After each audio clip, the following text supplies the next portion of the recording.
School പാഠപുസ്തകങ്ങളിലും രാഷ്ട്രീയ കളിയുമായി പിണറായി സർക്കാർ. രാഷ്ട്രീയ വിദ്വേഷം കുത്തിനിറച്ചാണ് 10ാം ക്ലാസ്സിലെ പുതിയ പാഠപുസ്തകം തയ്യാറാക്കുന്നത്.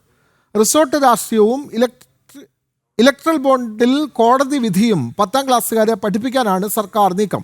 ഇതര രാഷ്ട്രീയ സംഘടനകളോട് കുട്ടികളിൽ വിദ്വേഷം വളർത്താനാണ് ഈ ശ്രമം. ഗവർണറുടെ അധികാരങ്ങളും ചുമതലകളും വരെ ഉൾപ്പെടുത്തിയ പുസ്തകത്തിൽ കേരളത്തിലെ രാഷ്ട്രീയ സംഭവങ്ങളിൽ മൗനം പാലിക്കുന്നുമുണ്ട്.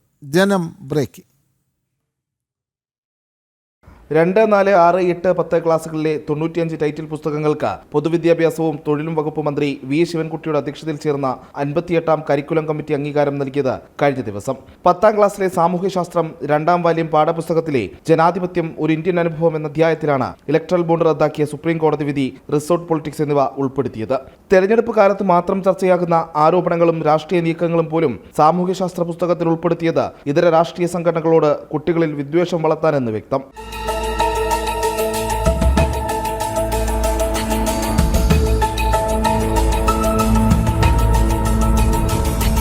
CPM പാർട്ടി ക്ലാസുകൾക്ക് സമാനമായി കൊച്ചുകുട്ടികളുടെ മനസ്സിലും കക്ഷിരാഷ്ട്രീയ ചിന്തകൾ കുത്തിവയ്ക്കുകയാണ് സർക്കാർ എന്നാണ് വിമർശനം. പാഠപുസ്തകങ്ങളിലൂടെ CPM അനുകൂല മനോഭാവം വളർത്താനുള്ള ശ്രമമാണെന്നും ആരോപണമുണ്ട്.